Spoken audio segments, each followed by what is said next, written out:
Salah satunya saja ya, qala Rasulullah fil Qur'anil Karim misalnya. Qala Rasulullah fil Qur'anil Karim itu memang tidak lazim. Tidak lazim dikatakan di masyarakat Indonesia. Sebab biasanya kalau Al-Quranul Karim itu kan qala Allahu fil Qur'anil Karim, bukan qala Rasulullah. Tetapi kalau kita lihat dari sisi akademik ya memang Al-Quran itu mengandung dua dimensi sebenarnya, dimensi ketuhanan, dimensi kemanusiaan. Dimensi ketuhanan ya wahyu itu dari Tuhan, tapi dimensi kemanusiaan kan turun kepada manusia, yang mengucapkan juga manusia. Nabi itu kan manusia juga, bahasanya juga bahasa manusia. Jadi kalau memang dikatakan qala Rasulullah itu tidak sepenuhnya salah juga gitu. Tapi kan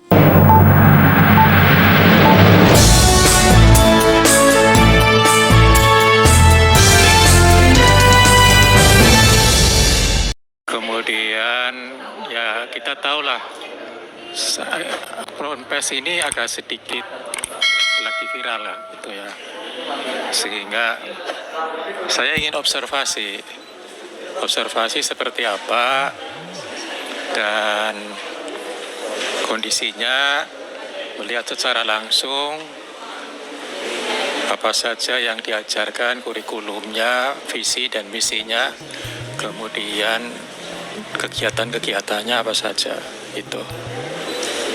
Yang lagi viral itu yang Bapak dapatkan tentang apa? Yang lagi viral itu ada semacam anggapan ya, bahwa Zaitun ini ada sesuatu yang menurut sebagian orang itu masih kurang pas gitu ya, cara mengajarkan agamanya atau apanya lah gitu, kira-kira ada seperti itu. Terus dari observasi Bapak yang hanya dalam waktu berapa jam ini, apa yang sudah bisa Bapak katakan dan Bapak observasinya kemana saja Pak?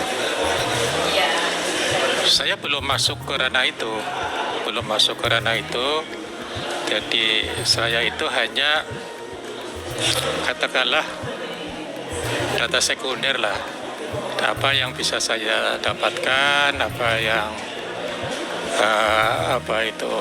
bisa saya dengar, termasuk dari salah seorang dosen yang juga sedang belajar di kampus kami di UIN Bandung, Pak Ali Aminullah. Jadi minimal kita mendapatkan informasi lah. Cuma karena sepertinya ya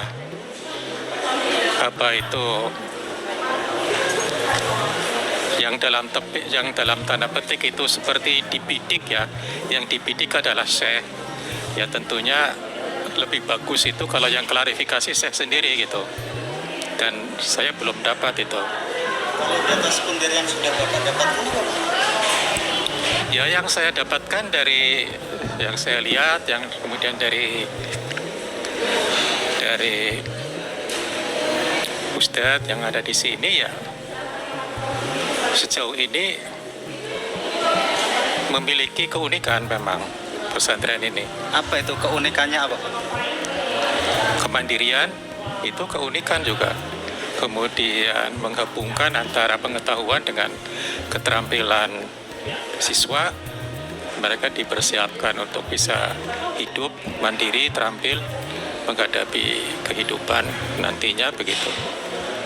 Itu unik menurut saya, karena santri yang kurang lebih 5.000 itu dicukupi pangannya itu oleh pesantren sendiri, bisa dikatakan hasil karya sendiri, tanaman padi sendiri, ternak ayam sendiri gitu, macam-macam gitu ya, yang untuk mencukupi kebutuhan itu adalah unik ya. Ini unik dalam konteks pengertian positif apa pengertian yang kurang baik Pak? Positif, saya pikir positif itu artinya kan belajar kemandirian ya. Positif itu kemandirian artinya. Diawali dari lembaga pendidikan yang mandiri. Mandiri itu artinya kan berarti mencoba membiayai dirinya sendiri gitu. Sehingga Ibaratnya visi misi itu ya memang sesuai dengan keinginan. Sebab kalau memang orang tidak mandiri itu udah diintervensi visinya atau apanya dari pihak luar. Tapi kalau orang itu memiliki sifat kemandirian, itu relatif memiliki visi dan misi itu ya mereka bisa menjalankan sendiri visinya misinya sendiri karena secara ekonomi bisa dikatakan mandiri juga gitu. Kalau keunikan soal menggabungkan kurikulum antara Depak dan Dignas, menurut Bapak, keunikan dalam apa nih? Ya ini kan apa itu secara kurikulum Kemenak ya. Tapi tadi saya lihat dari sisi keterampilan, dari sisi perkembangan sains dan teknologi, kemudian tambahan-tambahan semacam ekstrakurikuler, itu amat berguna dan amat mensupport lah katakanlah siswa untuk bisa berkarir dan juga bisa mengembangkan diri dalam konteks yang lebih luas dan lebih beragam gitu. Tadi saya lihat Bapak dalam keliling juga diajak menemui anggota paguyuban petani penyangga ketahanan pangan Indonesia yang mereka juga mengelola tanah-tanah zaitun. Apa pentingnya Bapak dalam mengobservasi sebuah lembaga pendidikan harus bertemu dengan mereka, Pak? Ya itu sebenarnya juga ada hubungannya dengan berita yang beredar ya, salah satu katakanlah komplain ya, salah satu komplain dari yang mengatasnamakan masyarakat ya terhadap pesantren ini kan komplainnya kemanfaatan kepada masyarakat lingkungan dan sebagainya ya, masyarakat Indramayu maupun lingkungan. Nah, sejauh yang tadi saya temui sepertinya itu nggak terbukti, artinya masyarakat yang terdekat lah ya tentu memang baru sampel 1-2 orang ya, tapi mereka itu kan sepertinya juga mewakili teman-temannya yang lain juga. Artinya sejauh ini berarti justru mereka merasa terbantu dengan dalam pengertian mereka bisa membandingkan bagaimana sistem kerjasama antara sebagai petani ya dengan yayasan dengan karena dulu juga petani itu pernah punya pengalaman kerjasama juga dengan orang lain lah katakanlah secara pribadi begitu ya. Menurut mereka atau menurut dia sendiri ya merasa lebih menguntungkan lewat yayasan itu. Jadi ini meskipun sampel tapi Bapak sudah bisa menarik satu kesimpulan bahwa apa yang diviralkan tentang tidak adanya manfaat zaitun itu tidak terbukti ya Pak? Ya kalau kesimpulan itu saya belum bisa menyimpulkan ya. Tetapi kalau mereka yang menganggap itu tidak bermanfaat kan ibarat yang menuduh itu yang membuktikan gitu ya. Yang membuktikan. Ya kita ya dari sampel yang sedikit itu saya belum menemukan begitu ya. Belum menemukan komplain atau belum menemukan dalam tanda petik apa yang digambarkan bahwa pesantren ini kurang atau tidak ada manfaatnya bagi masyarakat begitu. Jadi faktanya bermanfaat kepada masyarakat merasakan manfaatnya. Pak, ini balik ke observasi Pak. Ini observasi ini Bapak mengatasnamakan lembaga, mengatasnamakan UIN atau mengatasnamakan secara pribadi Pak? Pribadi sebenarnya, pribadi sebagai dosen ya. Dosen itu kan salah satu tugas dosen itu mengajar, meneliti, mengabdi begitu ya. Setelah ini bagian dari proses pengamatan yang juga nanti bisa dikatakan bagian dari proses penelitian juga. Hasil dari observasi ini akan Bapak kemana kan Bapak? Sampaikan ke UIN, sampaikan ke Pemda Jawa Barat atau kemana Pak? Saya bukan kapasitas untuk memberikan masukan ya, tetapi minimal sebagai dosen itu bisa menjadi bahan kajian minimal ya sebagai dosen atas nama dosen ya. Kalau kebetulan bisa di-share dengan tukar pikiran dengan konteks yang lebih luas dan ya syukur kalau memang artinya kita orang akademis itu kan selalu melihat sesuatu bagaimana faktanya. Jadi kita tidak semata-mata mendengar kemudian apalagi menyerap begitu saja berita-berita yang terkadang itu sepotong ataupun judul dengan isi kadang-kadang nggak sama begitu ya. Jadi itu seperti itu. Tadi Bapak juga menyampaikan bahwa dalam tanda kutip ini sedang membidik syekh gitu. Apa Pak kepentingannya sampai harus membidik syekh ini Pak? Menurut Bapak Pak? Saya nggak tahu kalau kepentingan itu sih. Cuma kalau dari sisi akademik kita kan kami dari UIN ya. UIN itu artinya Institut Agama Islam. Saya ini dalam kapasitas dosen mengajar juga agama Islam. Jadi kalau ada sesuatu hal yang berbeda, ya memang secara akademik kita terbiasa mencoba memahami, mengklarifikasi, memahami metodologinya. Mengapa bisa berbeda begitu? Kalau tadi Bapak juga katakan bahwa yang mestinya yang mengklarifikasi itu syekh gitu ya. Apa yang harus diklarifikasi Pak kira-kira Pak dengan adanya berita-berita ini? Ambil contoh begini ya.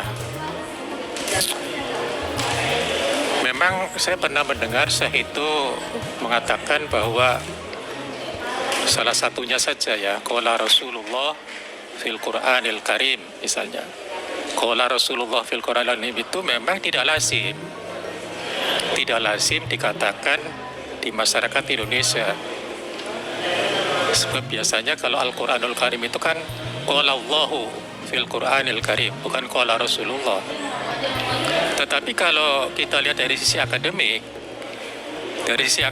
ya memang Al-Quran itu mengandung dua dimensi sebenarnya, dimensi ketuhanan, dimensi kemanusiaan. Dimensi ketuhanan ya wahyu itu dari Tuhan, tapi dimensi kemanusiaan kan turun kepada manusia, yang mengucapkan juga manusia. Nabi itu kan manusia juga, bahasanya juga bahasa manusia. Jadi kalau memang dikatakan qala Rasulullah itu tidak sepenuhnya salah juga gitu. Tapi kan itu yang menjawab mestinya saya gitu, bukan saya gitu. Pak, dari kunjungan sebentar ini keliling observasi secara sederhana bagaimana Bapak menggambarkan Az-Zaitun itu Pak? Iya, Az-Zaitun itu tidak mungkin lahir kalau tidak ada katakanlah semacam mimpi besar lah, katakanlah keinginan besar untuk membangun suatu peradaban yang besar, yang damai, yang seperti visinya lah begitu. Itu tidak mungkin ada kalau tidak diawali dengan katakanlah mimpi-mimpi ataupun cita-cita besar itu. Di balik lembaga yang besar itu ya biasanya ada mimpi besar juga di situ. Apa yang bisa Bapak katakan kepada masyarakat yang hari ini juga banyak di media sosial berbicara tentang Az-Zaitun, Bapak dalam hal ini sebagai kapasitas seorang pendidik, seorang akademisi dan guru besar Pak? Saya pikir saya juga membaca ya respon dari Gubernur Jawa Barat ya. Kan salah satu beliau juga katanya mau membentuk tim ya. Dan salah satu tugas tim yang saya dengar di media massa itu juga tabayun dalam bahasa dia, klarifikasi. Dan tabayun itu memang pekerjaan akademisi. Jadi saya sebagai individu maupun akademisi merasa itu biasa pekerjaan kita juga begitu. Lebih-lebih kita punya hubungan dengan salah satu inilah kawan yang kebetulan juga jadi dosen di sini begitu. Mungkin Bapak ingin menyampaikan kepada masyarakat seharusnya bagaimana menyikapi isu-isu ini Pak? Ya, sebaiknya masyarakat itu karena Indonesia kan sudah masuk era demokrasi ya. Dalam era demokrasi itu sebenarnya memang pandangan-pandangan itu bisa muncul bermacam-macam, apa itu pandangan politik, ekonomi, agama begitu ya. Dan itu masyarakat itu mestinya diberi semacam persiapan mental bahwa kalaupun berbeda tidak selalu kita cepat-cepat mengatakan sesat sebagaimana. Jangan dulu lah.